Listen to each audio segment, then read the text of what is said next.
With that, this our international faculty was taken the time to come and grace our occasion, so we humbly thank them for gracing our conference. Thank you.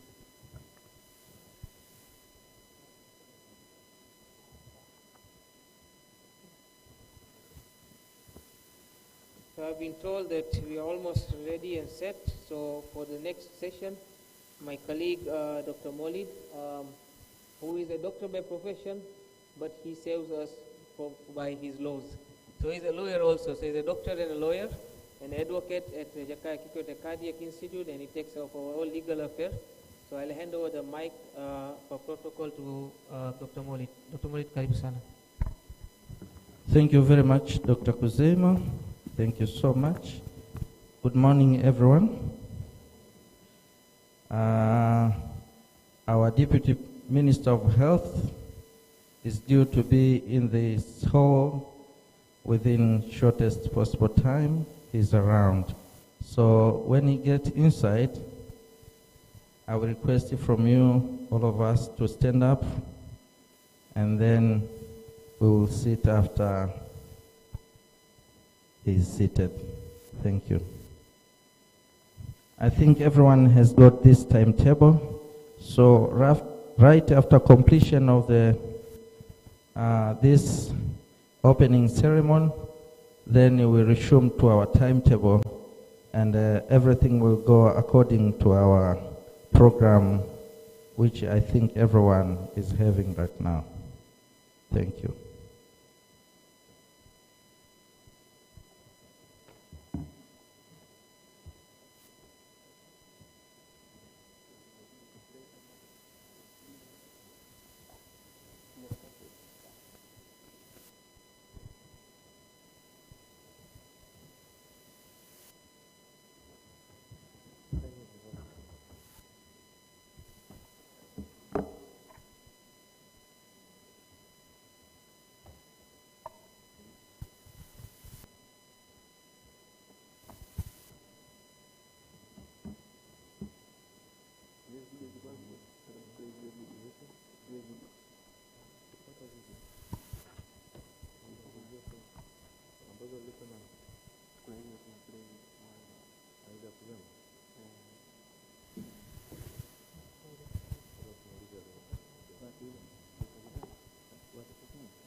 You know, cardiology started long back in the country, but JKCI, when it was trying to be developed, there were some key members who were called the task force, who developed the JKCI project and where cardiology is now in the country. And we are glad and honored for them to be around for here. And I would just recognize them. Few of them who are here will stand up and just introduce them. So first of all, the most senior, I think, Professor Lawrence Preseru. Thank you for gracing, and he's one of the task force member. Dr. Edward Wale. Dr. Johnson Lakwatare, he's here, one of my mentor, my teacher, and like a father figure to me. Professor Andrew Swai, Sister Frederica Masawe, Dr. Ramadhani Kazema, and not forgetting the late Professor Lema. Now the guest of honor is here, so everyone understands.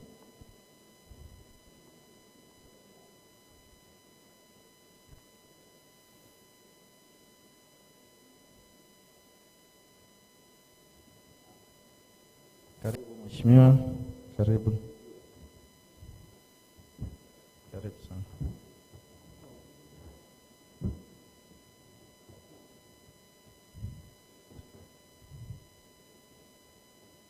Tunaweza kukaa. We can sit down now.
Mgeni rasmi Mheshimiwa Godwin Mollel, Naibu Waziri wa Afya wa Jamhuri ya Muungano wa Tanzania, Mwenyekiti wa Board Profesa William Mahalu, Dr. Peter Richard Kisengi, Mkurugenzi Mtendaji Taasisi ya Moyo Jakaya Kikwete, Profesa Mohamed Janabi, Mkurugenzi Mtendaji katika Hospitali ya Taifa Muhimbili, Dr. Robert Mvungi, one of the senior cardiologists na mwenyekiti wa chama cha wataalamu wa magonjwa ya moyo Tanzania, bila kuwasahau Profesa Museru ambaye ni mkurugenzi aliyestaafu wa Hospitali ya Taifa ya Muhimbili na one of the very senior professor katika mambo ya orthopedics.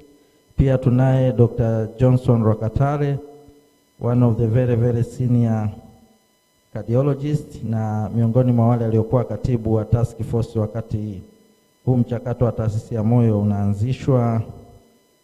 Also we have some presenters from abroad and all invited guests. Most of the doctors from region around Tanzania and a member of Jakaya Kikwete Cardiac Institute management and other colleagues. Today is a very good day in Tanzania to have this occasion, which will be officiated by our Deputy Minister of Health, Dr. Godwin Mollel. It has taken a very long time to reach at this point, and a lot of effort have been used. So it didn't appear by coincidence. It's through effort of each and every one of you. That's why we are here today to celebrate and share ideas concerning cardiology issues and the other issues related to this non-communicable disease, which are now becoming a very big threat to our health and the prosperity of our nation. So without wasting a lot of your time, then I would like to welcome our Executive Director, Dr. Peter Kisengi, so that he may recognize some of our international guests who are present with us today. And also he will welcome our Board of Chairman, Professor William Mahalu, so as to give a keynote speech. So welcome, Dr. Kisengi.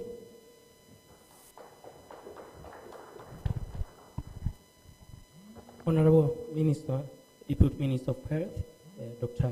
Godwin Mollel, my board chair, Professor Mahalu, Executive Director, Muhimbili National Hospital, but he was my immediate boss, Professor Janabi,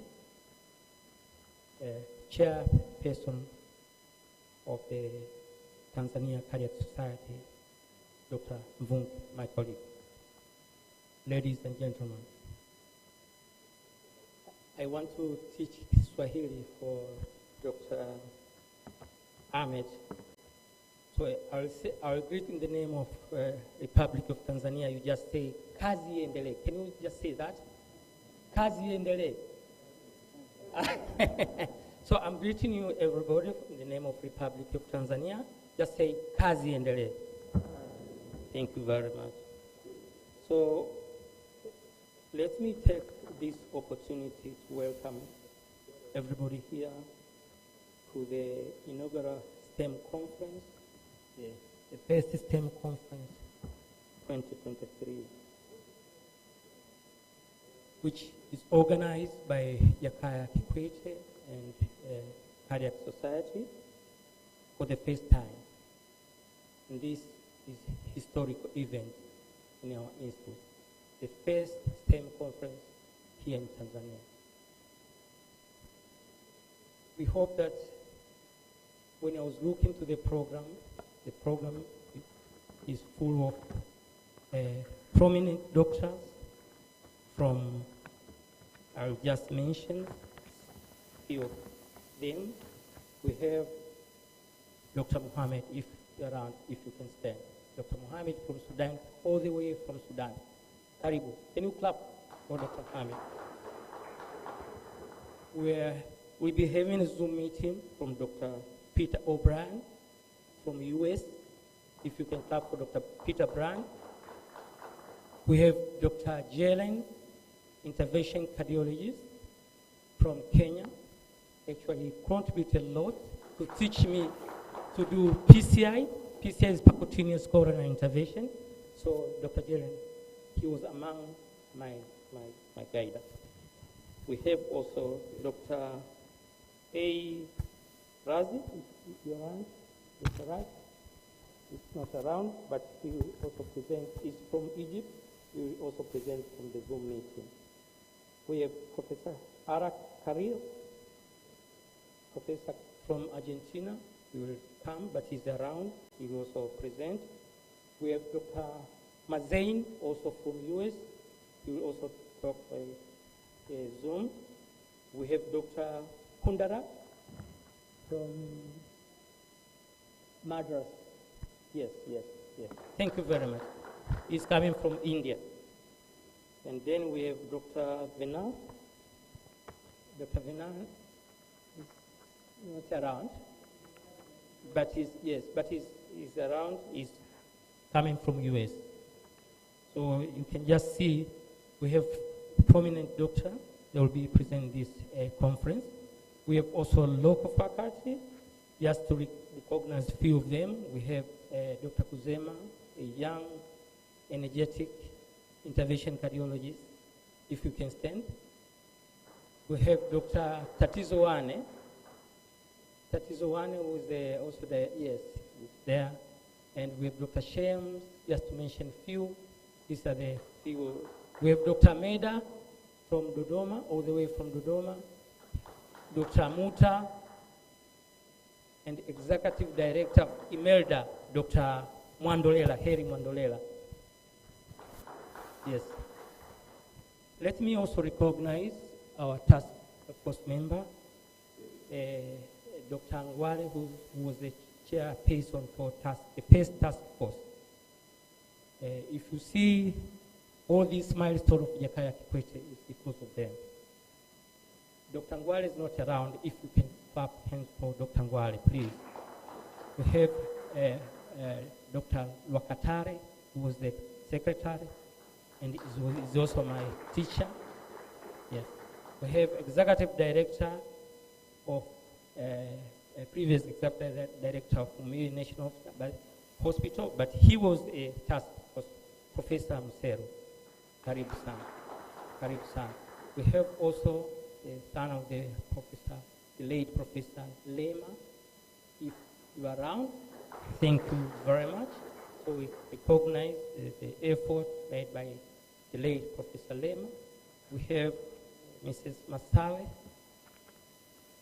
and then there's Dr. Kazema. Dr. Kazema is not around. Yes. So those are the task force members. Honorable Minister, thank you very much, and let me take this opportunity to welcome our co-chair to welcome you for speech. Karibu.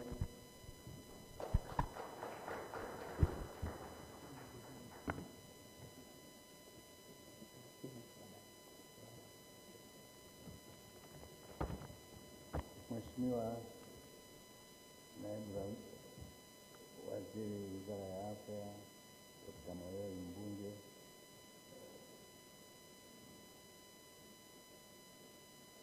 I have to recognize him in our national language. I have apologized to him that we are conducting this in English mainly because we have quite a lot of people who are non-Swahili speakers. And for us to understand, for you to understand what is going on, we are going to what is done in English. So, naomba my apologies uzipokee.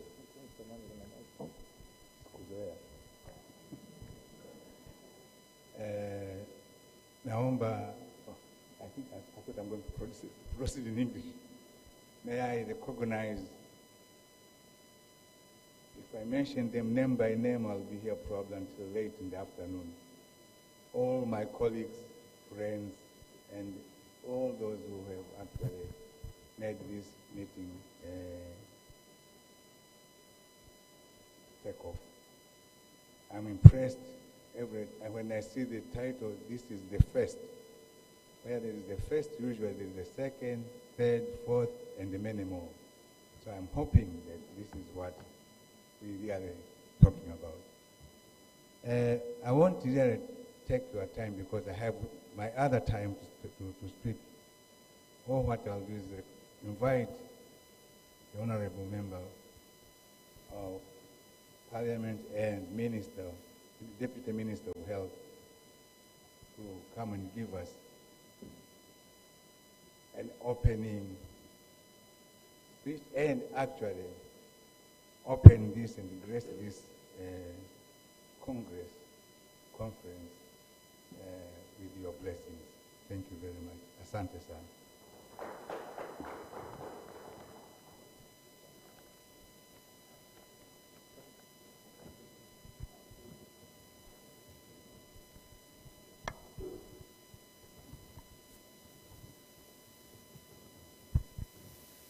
Good morning, all of you.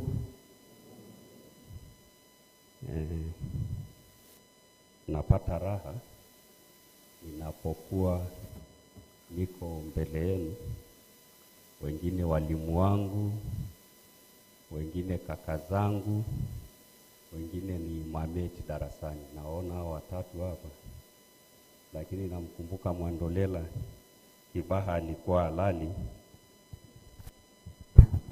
Alikuwa inaitwa jile kombi yako CBA. Lakini akagonga na akaamua kuja Muhimbili.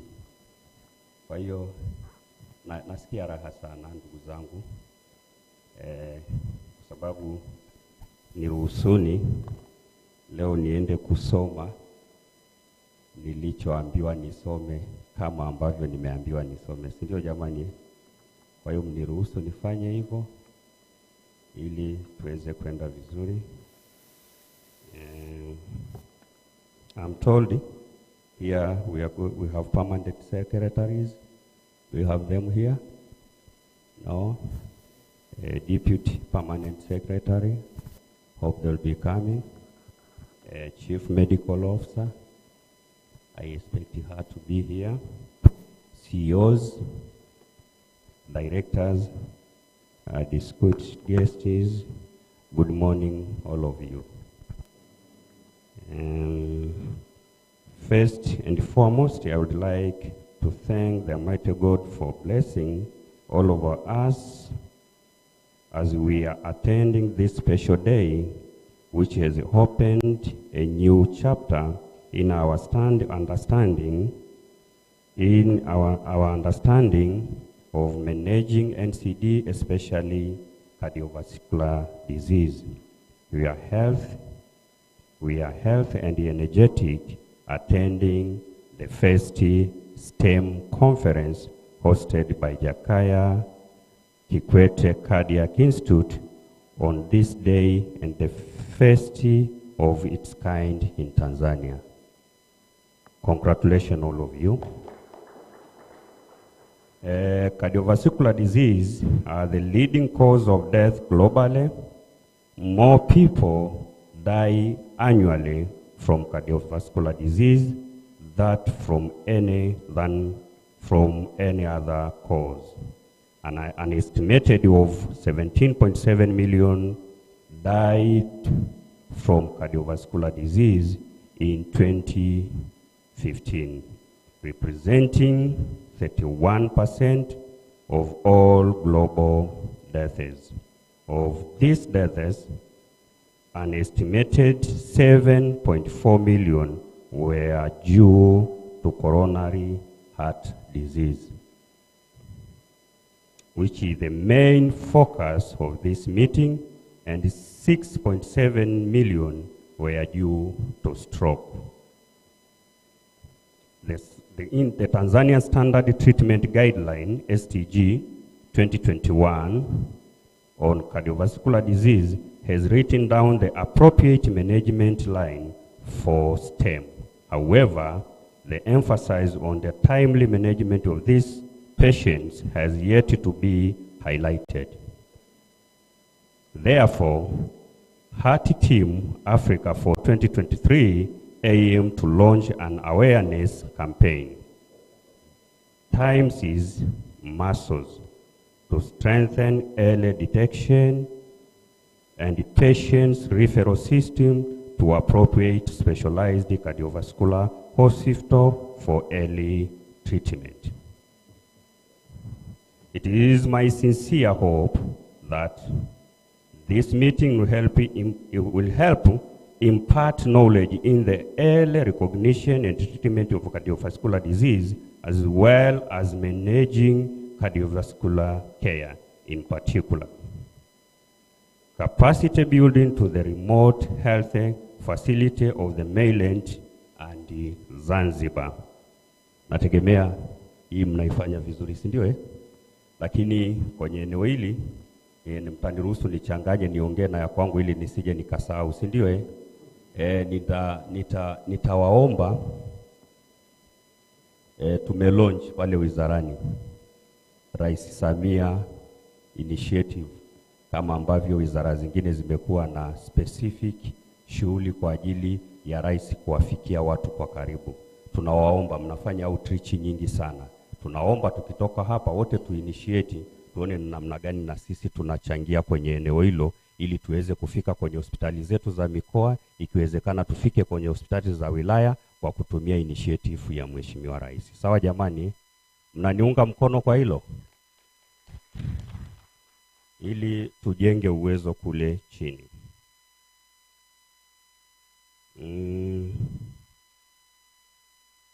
I would like to ensure all Tanzania that the government will continue to ensure the high quality provision of health service delivery, as it is via function that will promote the growth of the economy to both individuals and the nation at large. As we all know that with stability in health, then the socio-economic activity can prevail. Last but not least, this juncture should also be the high platform for promoting tourism as national tourism strategy pioneered by our beloved Honorable Dr. Samia Suluhu Hassan, the President of the United Republic of Tanzania. Tanzania has beautiful islands like Zanzibar and Pemba, and many natural attractions like Serengeti National Park, which has been named Kada of mankind, and many more. So please, after this meeting, plan to miss, not to miss this attraction. Again, I would like to thank all our participants for their time and to participate fully in the conference, which make a milestone for the cardiovascular society and the future of cardiovascular care in Tanzania. I acknowledge the presence of representatives from United States of America. Who is from United States of America? From United States of America, Egypt. From Egypt.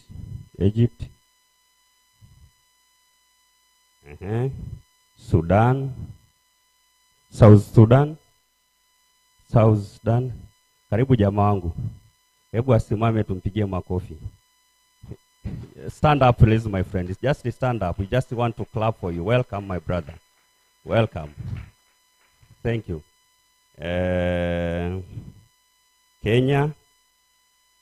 My friend from Kenya. Welcome my brother. You are so young. Are you junior or the other big guys? Yeah, just clap for him, please. Just clap for him, please. Thank you for coming. Thank you for coming. As well, all participants from within. Lakini namuona Professor Mseru, simama baba yangu, mpigieni baba makofi. Hawa ni watu ambao wameacha alama, lakini mzee wangu Lokatare, na naomba asimame tumpigie makofi. Please stand up. Yes, nimemuona, nilikuwa naumwa sana. Alafu nikawa na malaria. I had malaria, some malaria. I don't know why people were not detecting it. So I was given a lot of medicine, many diagnosis, but somebody just spotted it. And I think it's Kaushik. Is that Kaushik? Yeah? Yes, thank you. So now I'm healthy and sound because of him. Asante sana babangu. I'm healthy and sound because of your thinking, the way you spotted the problem. I was every day feeling sick, but everybody telling me, no, perhaps you have some stress, you know. But yes, and our work is so stressful because always it's about mkeka. Do you know mkeka? Yeah, so sio lazima wanisome makiingereza yote. Onye mnaonaje? Kuna mengine ni stories, ndio? So my colleague from abroad, I just hope that we'll exchange the knowledge. We'll make sure that we leave with something we can learn from you. And we have our friend from India. Please stand up from India. And I don't know why, but when you were mentioning some names, then when you reached the point of India, I heard a lot of people clapping more than any other one. I don't know why, but perhaps they know. So my brother, we expect a lot from you, exchange, but we are more than ready to work together with where you come, all Kenya, India, South Sudan, and everybody who are here. And even as a Minister of Health, we can support financially to make sure our doctors can come and learn from you, and you'll come and learn from us, but also leave some knowledge for us. And I will be very much happy if we can work together like that. Thank you very much, my brother. Eti kwa nini jamaa wa India alipigiwa makofi zaidi? But from India as our friend always. Thank you very much, brother. Anatokea hospitali gani? Ma? Matras? Oh, sio Apollo. But kuna wanaoenda kesho kutwa wizarani kutembelea kuangalia kule India. Sasa piuza si unasikia na waagiza wakienda India basi waende na hospitali ya ujamaa wakaiangalie na yenyewe, si ndio? I'm just ordering them. Let me Meti, si unajua Meti? Huyu jamaa sio ule tulisoma naye na ni huyu. Ndio huyo. Amebadilika, ameweka nywele tofauti, si ndio? I'm just telling my colleague we have some officials coming to India to visit some hospitals in India because you are here today, and I think that your hospital is not among the hospitals which are going to be visited. I'm just how do I say, ordering them, not requesting them, ordering them to come to your hospital, is it? And Professor Kisengi and Janabi organized to make sure they meet. Kwa hiyo umenielewa, mwambie CMO waende kwenye hospitali ya ujamaa. Asa wakienda South Sudan, wakienda Kenya, wahakikishe wanawatembelea wajamaa. Sasa sidhani kama wanaenda huko, nilichoona wanaenda India. Sawa, waende wawatembelee, si ndio? Ndugu zangu, ilikuwa kazi ngumu sana. Kusoma kitu kilichoandikwa na akili ya mtu mwingine huwa anapataga taabu sana. Umenielewa? Lakini angalau nimevuka salama. Au sijavuka salama? Nimevuka salama. I'm very sorry, my colleague. I just want to switch to our language so that I can, say something about how can we organize each other and to make sure we are doing well. But I just want to tell you in front of our people coming from India, Egypt, Kenya, South Sudan, America, we really appreciate you, the government, really appreciate the work you are doing, you brothers. Thank you very much. You are doing a very great job. And during the COVID time, I was one of the people who were very proud that we managed the corona. But to tell you sure, I was proud because of your work. Thank you for letting me to be proud on behalf of you. Is it? Do you allow me? Yes, thank you very much. You did a great job. You helped us a lot. We really thank you. And let us work together with other institutions, other big universities, big hospitals around the world. In that way, we can exchange the knowledge and we can better our health system and treatment and health quality everywhere. So, ndugu zangu, mimi ninachoweza kusema, kwa kweli nilikuwa nisije. Nilipoambiwa ni kikao ambacho kina maprofesa, kina nani na nini, nikasema hiyo sio jambo la kumisi. Tulitamani tumtume mganga mkuu wa serikali. Na baadaye nani hii akanibrifu kunieleza kwamba ni kina nani, kina baba, nikasema siwezi kuacha kuja, lazima nije. Na niwaombe tu kama hakiko kwenye ratiba yenu, kwa sababu saa 7 natakiwa mkoa mwingine niwe nimeenda kwa sababu ya kazi maalum nilizotumwa. Kama kuna jambo ambalo mnataka mniagize mimi nikalifanye, mniagize nikalifanye, sio mniombe. Sawa jamani? Mniagize nikalifuatilie ili mambo yetu yaweze kwenda vizuri. Naombeni hata kama aliko kwenye ratiba yenu mkaniambia, sisi kama wataalamu tunategemea 1, 2, 3 kutoka kwenu, na sisi tutaweza kufanya 1, 2, 3. Kama hamtaweza leo, ninaomba mnapokwenda kumaliza hii conference, alafu muandike vizuri kwamba mmefanya nini kimetokea, alafu mtuambie nyie mtafanya nini, alafu sisi tunatakiwa kufill gap zipi.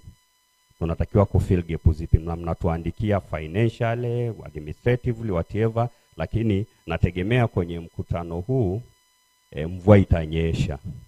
Na mvua ikinyesha, si ndio Na mvua ikinyesha tutaona ni wapi panavuja, si ndio Tukiona ni wapi panavuja, kila sehemu inayevuja ina muhusika wa kuziba. Basi mimi niko tayari, kama ni sisi kama wizara, sisi tuko tayari kuziba pale ambapo sisi tunatakiwa. Mtuonyeshe tu kwa kwenu ni hapa, petu ni hapa, alafu sisi tutafanya hiyo kazi. Sawa jamani Lakini mjue tu, asubuhi kabla sijaja, Mheshimiwa Umi Mwalimu, waziri wa afya, kimsingi alitakiwa awepo, lakini wamekwenda na rais Ethiopia. Na asubuhi nimeongea naye kwa WhatsApp kabla ya kuja hapa. Anawasalimia sana. Anawasalimia sana Mheshimiwa Umi Mwalimu. Na Mheshimiwa Umi Mwalimu anasema kwamba anawategemea sana. Na siku zote rais wetu anasema anawategemea sana. Kazi mnayofanya kwa pesa ilipiki. Kwa pesa ilipiki, lakini Mungu atawalipa.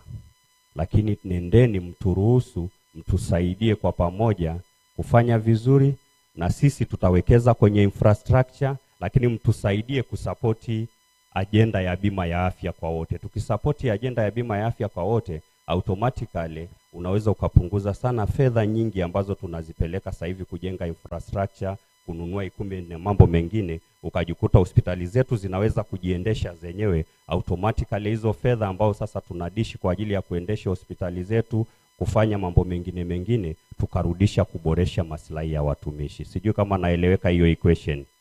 Mnanielewa hiyo equation Tukifika sasa tunapata shida sana kwenye eneo la bima ya afya, kwa sababu sio kwamba watu hawajaelewa, ila interest za watu sasa zimeingia. Sasa sisi tunajua jinsi ya kudili nazo, lakini nyie kama professional na ambao mnajua umuhimu wa hilo jambo, twendeni mtasaidiani, endeleeni kuhamasisha. Nimekuwa nikiwaona kina Profesa Janabi, nimeona wote mkihamasisha.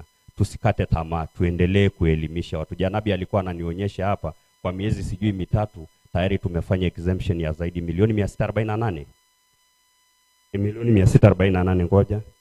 Milioni 647 ni 48 laki 9, si ni 48 tu hii hapa. Milioni 648 wame exempt kwa miezi mingapi? 1 2 3 4 5 6, kwa miezi 6 tu 648. Manake hizi fedha ungekuwa na bima zisingekuwa nyingi hivyo. maana yake tungeweza kufanya mambo mengine ya kuboresha maslahi, ya kuboresha mazingira mengine na vitu vingine ambavyo tungeweza kufanya. Najua sasa hivi pale Muhimbili kuna mabadiliko mengi. Kila uongozi unapoingia unabadilisha hiki, unabadilisha hiki. Sasa kuna mkaga makelele. Sasa msiogope. Profesa Janabi, usiogope. Hizo ni kelele tu, lakini hakika kweli na kuhakikishia kwa Mungu. Yani hata ile umenielewa hata ile juzi walivyokuwa wameenda kwenye TV. Ile tu unafanya propaganda kwenye masuala ya msingi, si ufuate utaratibu au uongo jamani? Sasa wewe just know one thing kwamba we are behind you. We try kubadilisha, you are behind you. Na wakorofi tu ndio itawakosti mwisho wa siku, wala sio watu wanaotaka kuweka mambo yakae salama. Na uzuri sisi wengine tulivyokuwa na jamaa wangu darasani na wale mimi na kaka yangu tulikuwa darasani, ila tofauti yangu mimi na wao walikuwa wakamatwi, ila mimi nilikuwa na sapu kila semester. Yani nilikuwa na sapu akia Mungu walai, nikasapu mpaka yani nikawa nakopa jamaa hela ya bumu. Tumemwona binti wa darasa letu yule pale, warembo wa darasani kwetu. Sasa nikawa na safu, nikawa namkopa jamaa hela, yani kwa jinsi nilivyokeri masomo mengi akaogopa kunikopesha kwa sababu alikuwa na hakika siwezi kurudi tena. Lakini nilikuwa na masomo 8 yani yote na natakiwa ni siti, alafu na physiology ya form 1, umenielewa na niko third year, umeelewa Sasa jamaa akawa na hakika anikopeshi maana yake ana hakika lazima niondoke. Lakini kulikuwa na jamaa na moja, mimi nikapiga yote, alafu jamaa mwenye moja akang'ang'aniwa. Kwa hiyo ndugu zangu, kwa hiyo really it is home, si ndio jamani? Ninapokutana na nyie najisikia niko nyumbani, niko kwa wenzangu. Alafu si mnaona naongea kwa kudeka au nyie hamuoni kama nadeka? Naongea kwa kudeka, naongea kwa kudeka because niko nyumbani, niko kwa kaka zangu. Ukumbuke ulivyokuwa Kibaha, ulivyokuwa sukari yako ndio tunaitumia. Mimi kitoto cha Kimasai ilikuwa sina sukari, nikija pale kwa alikuwa halali huyu jamaa. Alikuwa halali, lakini ndugu zangu niko nyumbani, najisikia raha kuwa nyumbani, najisikia raha kuwa na nyinyi, lakini ninafurahi Profesa Janabi na Mseru, nawashukuruni sana. Wakati wote sisi tunapokuwa hata tuna vitu vigumu, mmekuwa ni watu ambao mnatupa vitu, sisi tunaongea, tunaonekana tunajua sana, kumbe ni nyie ndio mmetupa desa. Tunawashukuru sana profesa na wengine ambao mmekuwa kifanya hivyo, nawashukuruni sana. Mimi nachoweza kusema ndugu zangu, niko na nyinyi, kile ambacho mnatuelekeza na kile ambacho nyie mtakisema mtakubaliana hapa. Nikishasema mimi Umi akishakubali hiyo. Sijui kama mnanielewa Yaani mimi na Umi ni kitu hiki na ukiniona nimesimama hapa kama yupo, yani amenikabidhi mamlaka yote, au nyewe mnaonaje?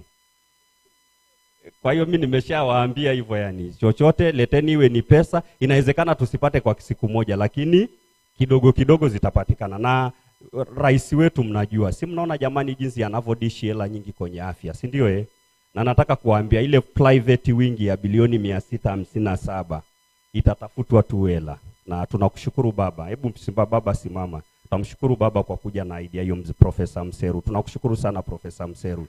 Si ndio Hata ikiwezekana tukifanikiwa kujenga, si tunaweza tukaita wodi moja hivi, tukaita Profesa Mseru compound, unatafuta kajina yani. Umenielewa unajua ukifanya hivyo una motive, hata na nyie ambao ni vijana mtatumia akili kwa manufaa ya serikali, kwa sababu mtajua mtakumbukwa, si ndio jamani? Lakini cha mwisho ambacho nataka kuomba, cha mwisho kabisa, tulienda mimi na Mheshimiwa Umi, tukamuomba waziri mkuu atuombee hela kwa rais kwa ajili ya kufanya research. Sasa sijui niziiteje zile ngumu.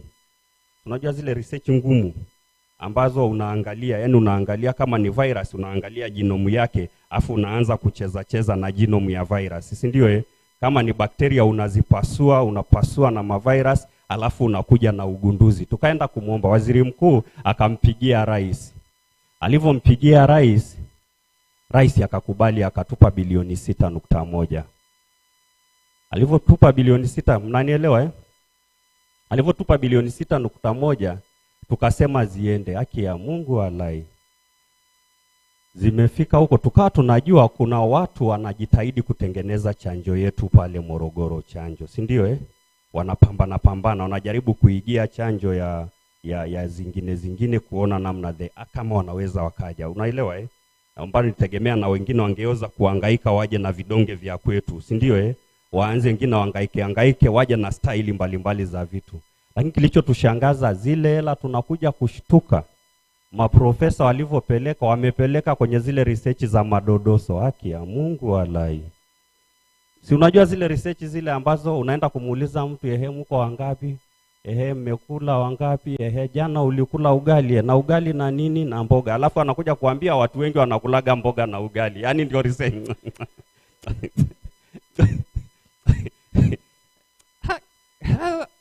Jamaa.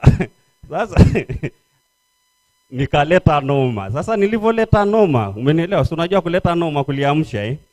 Nikaliamsha, wakakimbia, wakaenda kumwambia Mheshimiwa Umi. Sasa wakajenda kujitetea kwa Mheshimiwa Umi, akaniambia waache kwanza, tulia, acha tu waendelee. Basi baada ya muda Mheshimiwa Umi naye kagundua kumbe ndio research wameenda kufanya. Akaliamsha naye Mheshimiwa Umi. Alivyoniamsha wakaja kwangu wakaniambia, si ulitusamee wewe? Nikamwambia sasa sister huko ameliamsha tutete. Nikamwambia sasa kwa nini nyie si mlinifundishaga hiyo kitu ya mambo ya chanjo na nini? Kwa nini nyie amjua? Akasema haki ya Mungu hatujui. Haki ya Mungu hatujui hiyo kitu. Umenielewa eh? Sasa lakini nikimwangalia jamaa ananiambia hatujui, alinikamataga. Sijui kama unanielewa eh?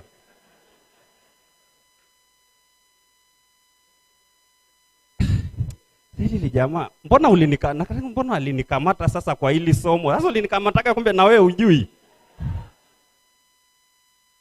Unanielewa lakini. Sasa ngoja niwaambie.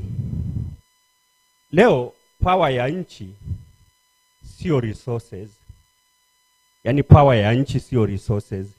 Yaani sio kuwa na madini. Maana kila mahali kwa madini Tanzania. Juzi nimemaliza kujenga nyumba, jamaa akaja akaangalia na kakitu kanatembea hivi kama mashine cha kuangalia madini. Nyumba ni mpya, ananiambia kuna madini hapo. Sasa nikaa najiuliza, nibomoe nyumba au nifanye nini? Kwa tuna rasilimali nyingi sana. Lakini power ya nchi yoyote ni akili za watu wake na wachache wenye akili. Si ndio profesa eh? Yaani wale wenye akili. Kama ambavyo leo tunazungumzia kwamba ile Cas9 whatever mnaotaka kutumia kutibu sickle cell whatever na mengine, wale wanaogundua vitu vigumu kama hivyo, hiyo ndio inajenga nchi iwe powerful. Hiyo ndio inafanya nchi iwe powerful, uwezo wa kumiliki siri za kiuumbaji. Sasa bahati mbaya hatuwekezi upande huo. Kwenye kikao hiki naombeni mjadili hivi research za innovation kwenye afya tunazifanya? Kama hatuzifanyi tunaanzaje? Na tunataka tufanyeje? Tuwapewe watu nini? Brother, mimi asofa tutakuwa naibu waziri wa afya, tutapambana tutafute hela, tutakupa hata hela. Yaani tutahakikisha ili ifike akili wale tuwekeze. Profesa Janabi ulikuwa haupo, lakini unanielewaga sana. Mimi unanielewaga sana. Mimi nasema tunataka kwenye hiki kikao ni waombe mtajadili mambo ya moyo ya nini, lakini at least jipeni lisali moja, jadilini kwenye afya. Hivi tunajadiligi tu science ambazo wenzetu wameleta wakatufundisha, au pia vipi sisi kwenye kuja na kitu ambacho na sisi tutaenda kuwafundisha na sisi tuingie kwenye platform ya nchi inayosikilizwa. Kwa hiyo najua inawezekana mnazo kwa sababu mimi sijui, lakini tunataka tupate mtu waambie, alafu kwenye hiyo andiko mtakalo tuandikia ni nini inachotukwamisha sisi tusiweze kuwekeza na kuwa na research za innovation ndani ya nchi yetu, na mtuletee tufanye nini na tunaanzaje, na muunde task force ambazo sisi tutafanya nacho kazi ili kiweze kufanyika hivyo. Mnanielewa vizuri wapendwa? Wangapi wamenielewa? Haki ya Mungu sijui kama mmenielewa Wangapi wamenisamehe kama nimeongea upuuzi? Semeni haki ya Mungu tumekusamehe. Kwa hiyo ndugu zangu, nimeeleweka kwenye hilo. Hiyo ya mwisho ni ombi kwamba kwenye ni research za innovation kwenye eneo la afya, je, sisi tukoje? Jipimeni. Alafu mnajipa maxi. Mkishajipa maxi, mnastupa sasa maxi labda mmepata 70. Je, hiyo 30 inatakiwa nini ili tuweze kufikia? Kwa mfano mheshimiwa Profesa Maseru hapa, inawezekana na yani kwamba kwa sisi wote tunamjua akili zake nyingi. Inawezekana angeweza kutufanyia mambo makubwa sana, lakini haijawahi kuwekezwa resources kwake ili aweze kufanya. Ndio huyu sasa amezeeka, amestaafu, umenielewa? Profesa Lema tunasema hapa ameondoka. Sasa hatujui, inawezekana angeweza kugundua, lakini hatujawekeza kwake. Tukianza kufikiria hivyo, hata kama hatutafanikiwa ndani ya miaka 5, lakini tuende polepole. Hata kama hatutapata majibu hata miaka 30 ijayo. Ndugu zangu, tatizo la hii nchi kubwa ambayo mimi nimegundua, watu ni wajinga sana. Au nyinyi hamjagundua? Umeelewa? Yaani kuna ujinga mwingi, Kwa hiyo unakuta rais anapata shida kwa sababu sisi tunayemshauri, unajikuta watu wengi hawana uelewa wa kutosha. Unajua lazima nidhubutu, unajua hawa ndio watarusha hiyo. Lakini bora kuwepo na mtu mmoja anadhubutu kusema mambo magumu, lakini ataeleweka, atapigwa, lakini kesho watu wataelewa. Sasa ni lazima tutengeneze strategy ya kumaliza wajinga.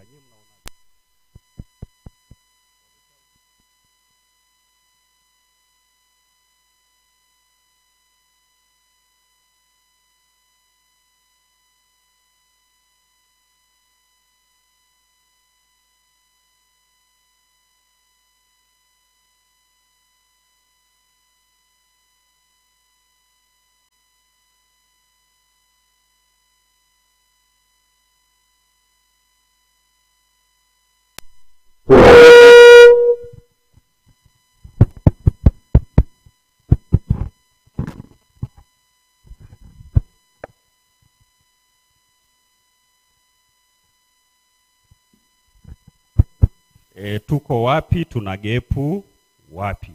Mtatusaidia sana. Kwa hiyo Profesa Kisenge, kwa hiyo utaniletea hiyo.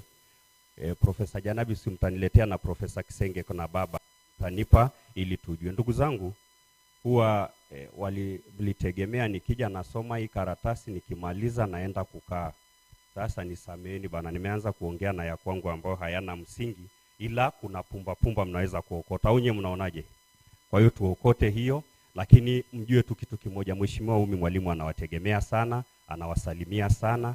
Rais wetu tena akaniambia, na rais amembrief rais kwamba mko leo hapa, na rais akamwambia wafanye hicho kikao chao, waone gepu walizonazo, alafu watupe sisi, tumpelekee rais. Yuko tayari kutoa fedha yoyote, kama ni intemu ya equipment, structure ya kuweza kuwasaidia ili muweze ya kile ambacho mtajifunza kwa wenzenu. Lakini tushirikiane na private sector. Na watu, nani yuko wa Wizara ya Afya hapa? Hakuna mtu wa Wizara ya Afya hapa?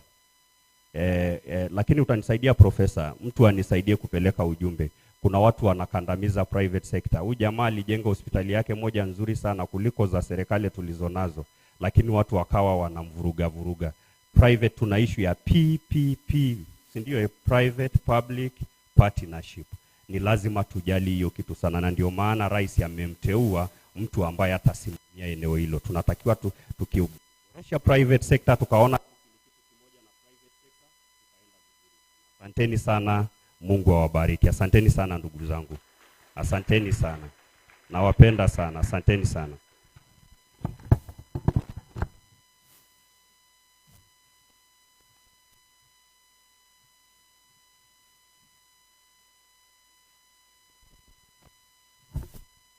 Thank you so much, Dr. Gordon Morel. That was very good speech, and tunakuahidi kwamba tutajitahidi kwa uwezo wetu wote kuhakikisha kila wazo lako limefanywa kazi.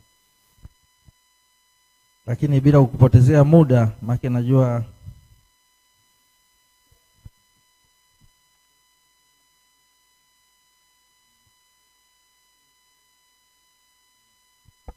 bila kukupotezea muda tutakuja, maana najua ratiba yako ni ngumu na ulikuja kwa upendo na kwa sababu unaiheshimu taaluma yetu.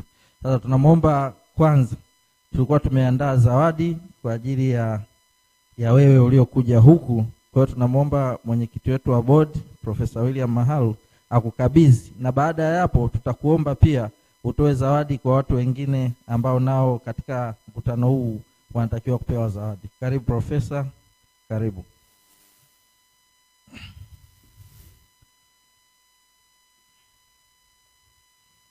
Anapokea zawadi yake, anaiangalia vizuri.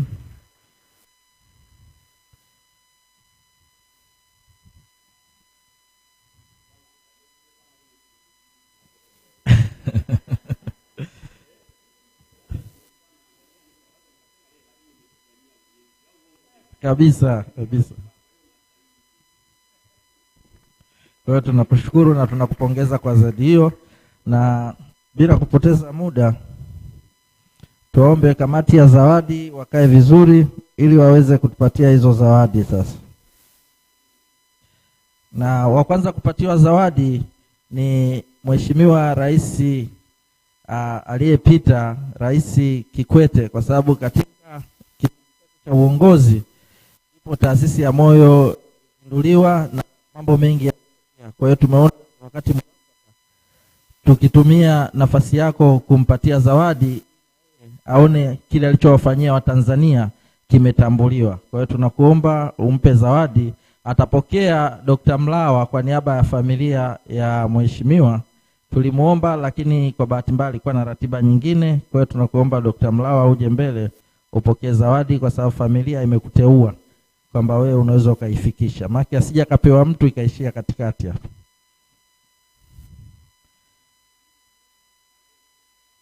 Kaa vizuri bwana, tunataka picha hapo.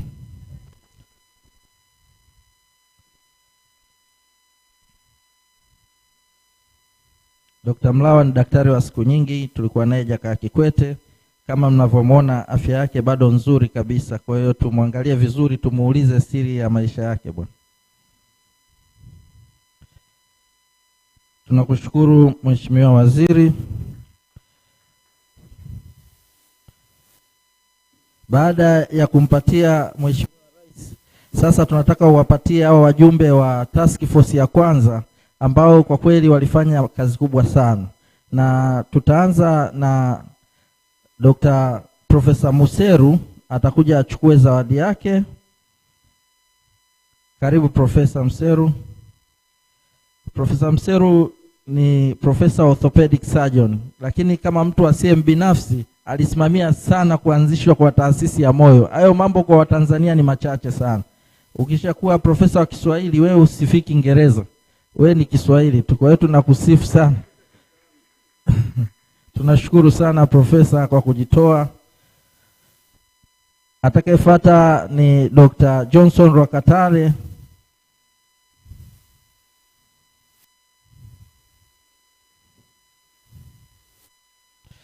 Dr. Johnson Rwakatare wakati kamati inafanya kazi alikuwa katibu, kwa hiyo timu iliyoenda India ilimsumbua sana. Alikuwa anatoa mpaka hela zake za mfukoni kuwahudumia wanafunzi wakati huo. Tunakushukuru na tunakushukuru.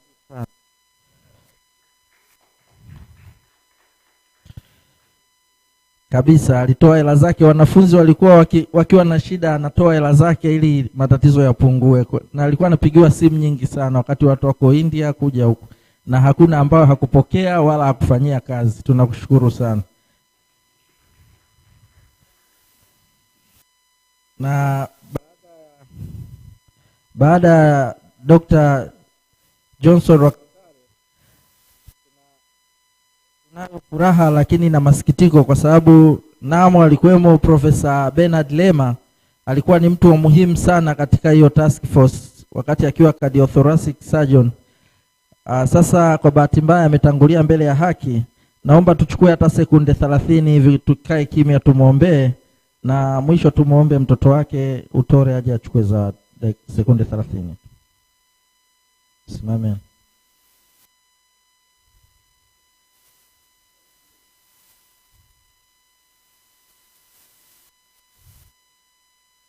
Tunashukuru Mwenyezi Mungu amweke sehemu salama huko aliko. Tunaomba mtoto wake Otore aje achukue zawadi hiyo kwa niaba ya baba. Karibu. Na wanafanana kweli, ukimwangalia Otore unaweza kuzani Profesa Lema kaja, lakini ndio maana unatakiwa uache alama duniani bwana.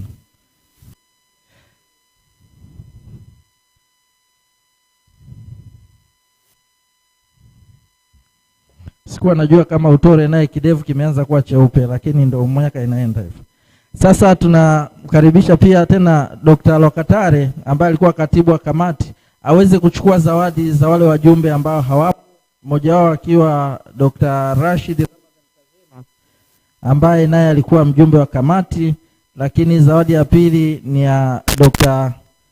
Edward Ngwale ambaye naye alikuwa mjumbe wa hiyo kamati, na Profesa Andrew Swai.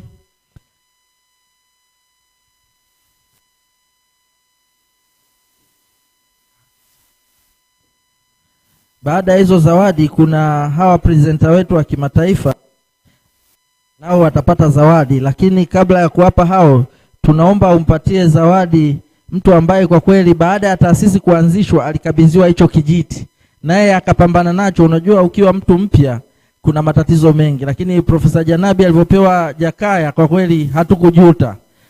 Naomba naye apewe zawadi kama uthibitisho wa kuheshimu kazi yake. Karibu. Tunakushukuru sana Profesa kwa juhudi zako, pamoja kwamba umehama lakini umetuacha sehemu salama. Tunakushukuru sana. Na baada ya hapo tuna wale presenter wetu wa kimataifa sasa ambao wamekuwa wakituunga mkono mara kwa mara na wakija. Tunaomba kwa pamoja, tunaye Dr. Awad Mohamed, kama yupo aliandaliwa mchukulie, lakini tunaye Dr. Jailan Mohamed, tunaye Dr. Ahmed Razk, tunaye Dr. Mani Venan, tunaye Dr. Ulhas Pandurang, na tunaye Profesa Raul Galiro. Tunaomba wachukue zawadi zao na tunawashukuru. We thank you very much, sir, for your effort and the contribution to our growth, and we still need your support.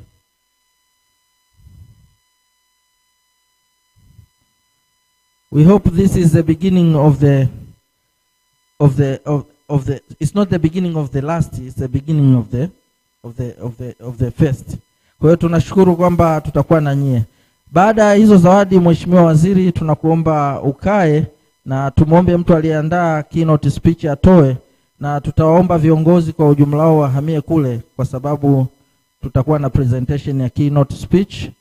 Tunaomba kwa heshima na taadhima tufikie hapo.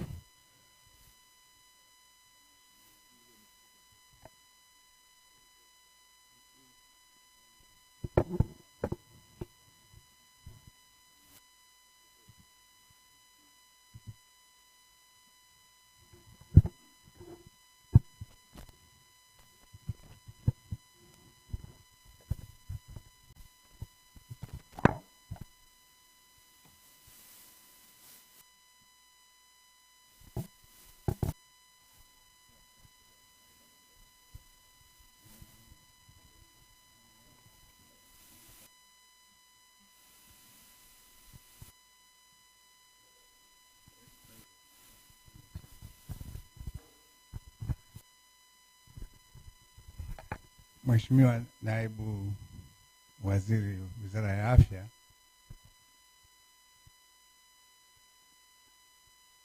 nilishawakaribisha hapo awali.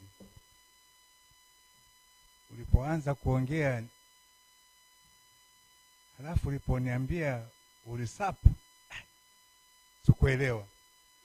Lakini baadaye nimelipata jibu. Kumbe waliokufanya usapu na walikuwa hawajui. Ulipomtazama yule kijana ukasema mbona kijana sana? Jibu lake Mheshimiwa ni kwamba wenzetu walikwenda polepole wanatembea, sisi tunakimbia. Na ndio maana tuna vijana wengi hapa. Mimi wameshanipita. If you, ladies and gentlemen, colleagues, The title of this talk in your booklet says Evaluation of Cardiac Care in Tanzania. I hesitated to do that because I really don't have anything, any data or anything to say that I can stand here in front of this august audience and say, I'm evaluating cardiac care in Tanzania. But I thought to make things a little bit exciting, I changed this to evolution of cardiac care in Tanzania. This is for those who don't know, those who work with the cardiac surgeons, it's quite common to change our minds in between operations and while working with us.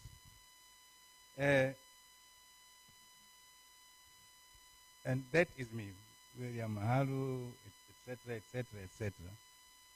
One thing I didn't add there is I'm also the chairman of the Jakaya Kikwete Cardiac Institute, and I'm glad I'm doing, I think, my 2.5 term, including a term when I was not quite officially, but working with my brother, Professor Janabi. Now, the next thing I said, why me? Why of these cardiologists and so on chose me? But I'm actually a cardiac surgeon, and I thought, I think if I asked you, how many cardiac surgeons have we got here? Probably I'm the only one. Any? Yeah, as I thought, I'm the only one. But one of the reasons why, and this is why I've stood up for this cardiac care, is I have a soft heart for hearts. I have a soft heart for hearts. And also, I believe a cardiac surgeon whose cardiology is doubtful will have a poor result. And I warn you, cardiologists, I think he's a risky surgeon. I'll give you an example. Actually, this is not an example. This is what happened. Some of you may not know this. Way back, I think it was 1957, when Dr. White invited Sir Henry Suter to go and do closed mitral valvotomy, nowadays politely called finger commissurectomy.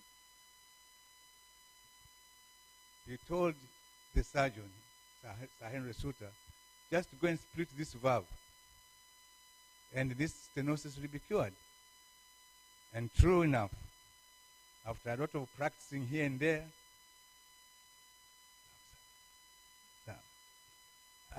after practicing here and there, he finally managed to get a patient.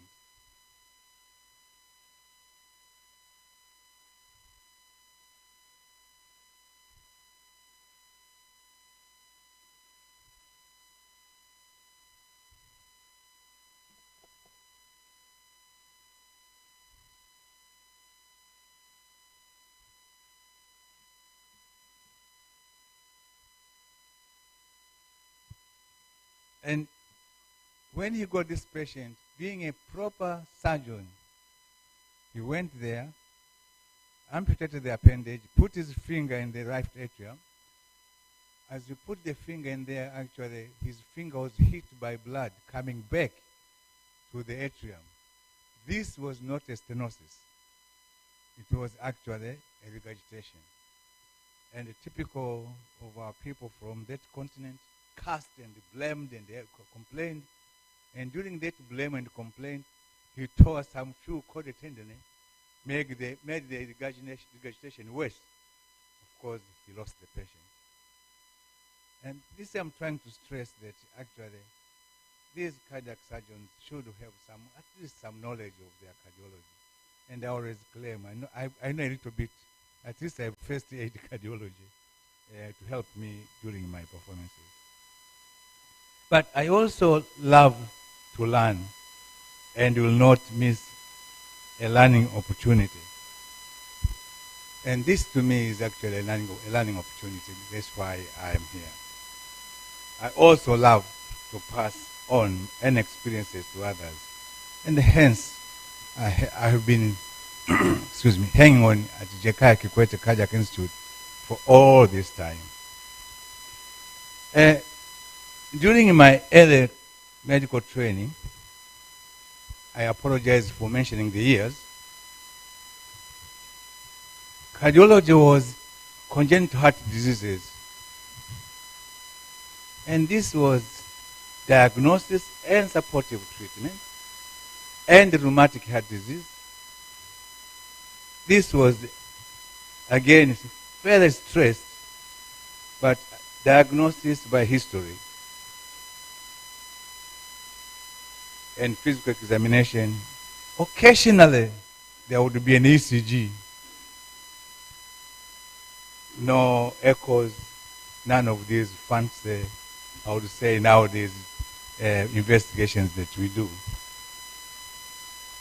And quite often I always thought these two conditions were mainly used for examinations. Kukamata watu, kama ilikuwa nakamatwa naibu waziri wetu hapo. Coronary artery disease was mentioned, but we were definitely told it does not exist here. Now I realize how ignorant some of our teachers were, because I'm sure it did. And in retrospect, I remember a certain man who suddenly collapsed in his office. But at that time we were told it doesn't exist here. Things like cardiac enzymes were unheard of. And yet today, on we are holding a conference on STEMI in this place. So there have been that change. And I believe probably what Dr. Mvungi was talking about. This problem, is it there or is it not there? I believe it's there, but it's being very, very underdiagnosed. And part of the reason it was being underdiagnosed, or even diagnosed, was, so what? Nothing can be done for this condition. And as a result, people hang on, stayed there, and literally waited for the inevitable. In the 70s, initially, sorry.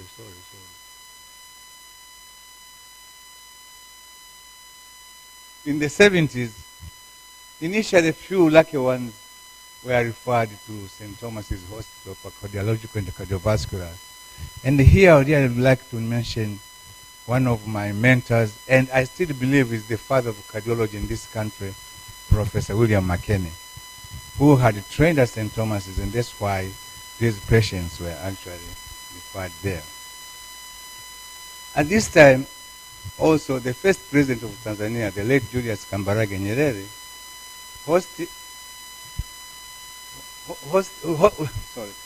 looking at this into ways, looked out in ways of improving this. And therefore, he managed to convince Professor McKenney to get us for training at St. Thomas's. Me and the late Professor Tulia. By the time, unfortunately, when we finished training in 1984, cardiac surgery and cardiology were not among the top priorities of the Ministry of Health. And this was a message I would have loved our guest of honor to have heard. And that this has changed now, fortunately, that they can even come to this meeting and say they are going to support it. This is going to bear more importance when I continue.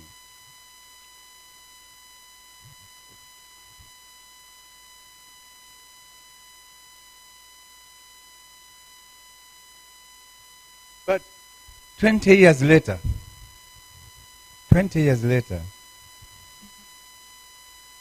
it was noticed that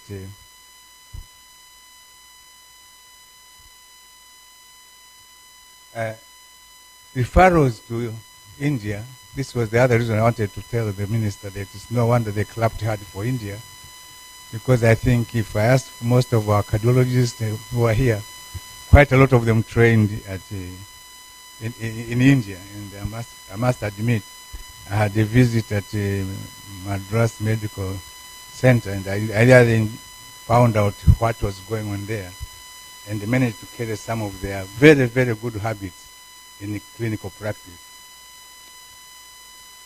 By this time, 400 to 600 patients a year were being referred to India or somewhere else. But they believe the cost of these patients would have saved probably 800 patients locally. And here I'm talking about surgical ones and some of the cardiological ones with intervention.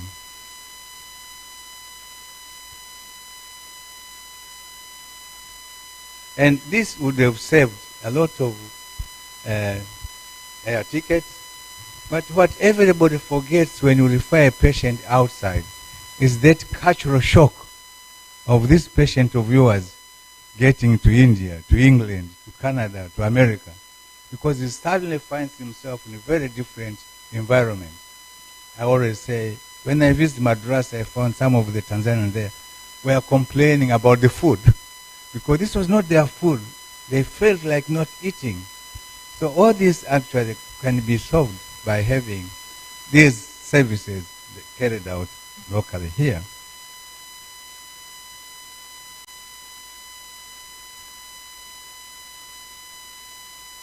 So 25 personnel were sent to India to train, and at the same time,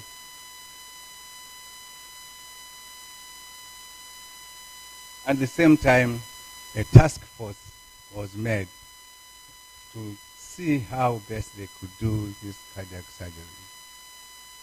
And this is where I'm so glad to see my brothers here in the task force. I'm glad to see the son of one of the real person who I can remember sitting with Professor Lehman redesigning that cardiac institute we have now and saying, let's move this door to here to there. They are all here with us. And on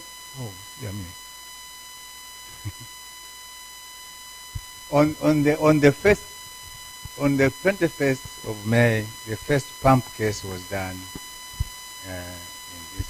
I apologize for this. I think this was, I'm showing the one that was edited later and collected later. Was done at Muhimbili, involving what I call the nucleus of those 25 personnel.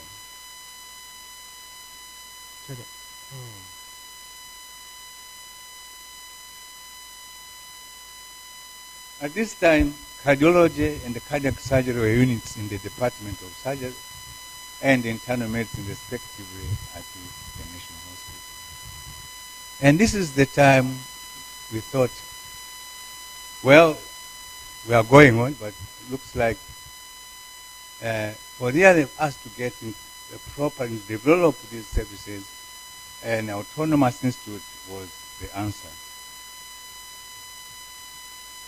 The fifth president of the United Republic of Tanzania, His Excellency Jakaya Mrisho Kikwete, then took the issue of establishing the institute as a personal matter and appointed the task force, as I say, and he looked for facilitators to build, equip the institute as you see today.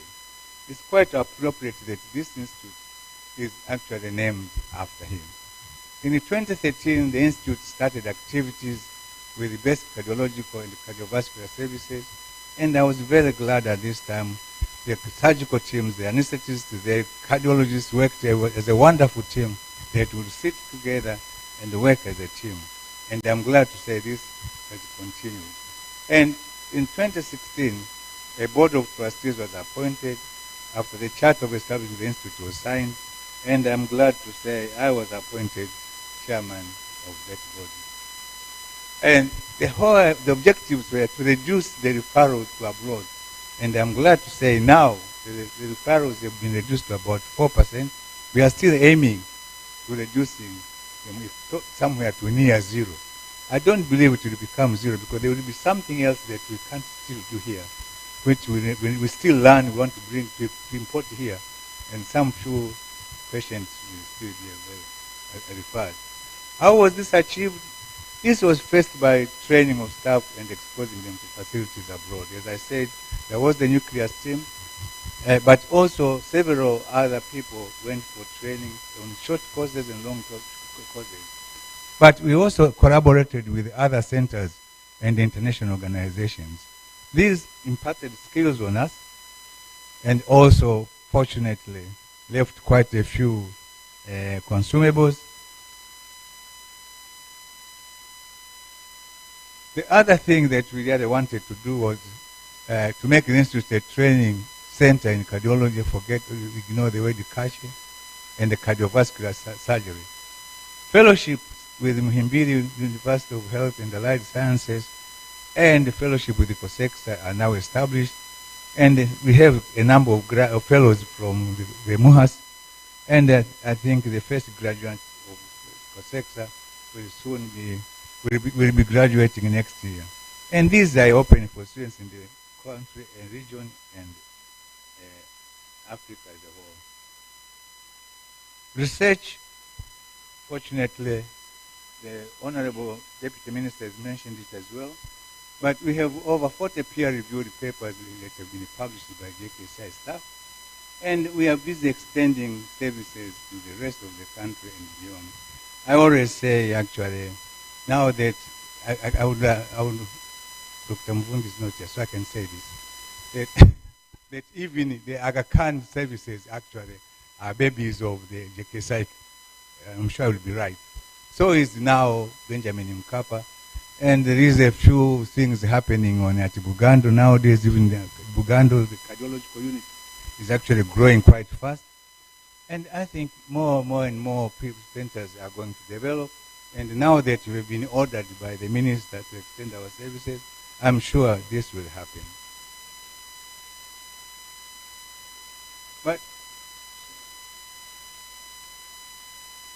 But also, I would like to mention that this success was a result of government and the political will.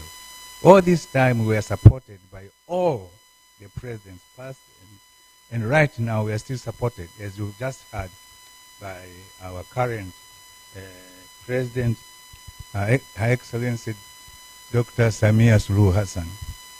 But also, there was that support from collaborators and a management that was guided by the board, but with a very good CEO, Professor Mohamed Janabi, and now his successor, Dr. P. Kisenge. I, as chairman of the board, I didn't complain about those changes because I was getting another brother, one brother moving away, but another brother who has been there with us. But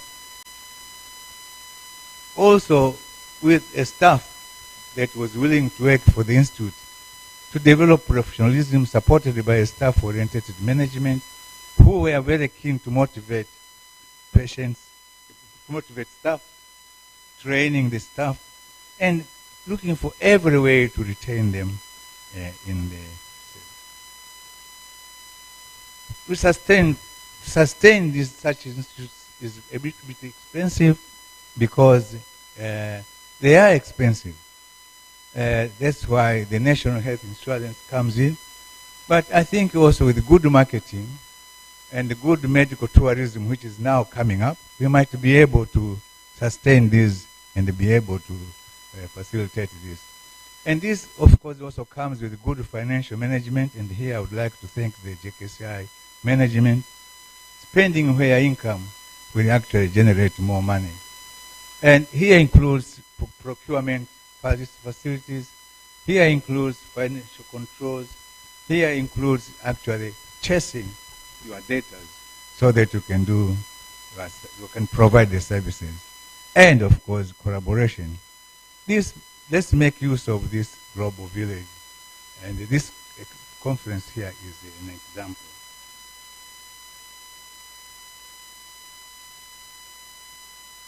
Now, for the conference, I suggest that we should come out with some advocacy. We should come out with some answers. How can we help this? How can we actually act on this time is muscle? And one of my suggestions is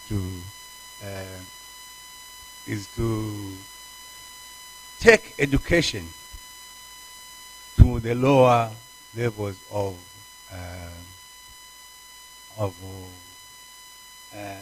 health facilities. Would actually, for example, would actually providing ECG machines at the health centers with well-trained people who can actually at least read that this ECG is abnormal, therefore should rush this patient to, would this probably be very helpful? Would this actually reduce mortality from these diseases? But for us to do that, we really need to advocate and ask the government the powers that be to facilitate this. And finally, now that I've been told I have half a minute, I would really like to thank the organizers of this conference. I would really like to, they've done a wonderful job. And as I said before, this is the first one. I'm expecting many more to come. But I would like also to welcome all those who are not conversant with the JKSI. While you are here, spend a few minutes to visit Jakaya Kikwete Cardiac Institute so that you can actually see what is going on. We have quite developed. We have moved from a humble beginning of about 10 patients per month having surgery and no intervention at all, to about now 400 patients having surgeries with about 1,000 intervention procedures per year. So I think that move, and as I say, we have actually run rather than walk to get there. We really need to reinvent the wheel. And for those who are from outside Tanzania, and even those who are from Tanzania, please take advantage of this to tour some of our tourist attractions, because these are the ones that you might be able to see quite a few. Zanzibar is only 30 minutes flight time from here. Thank you. I must apologize. This was the first edition. Unfortunately, when it came to projecting, I projected the one that you shouldn't have seen. Thank you very much. Thank you very much, Professor Mahalo.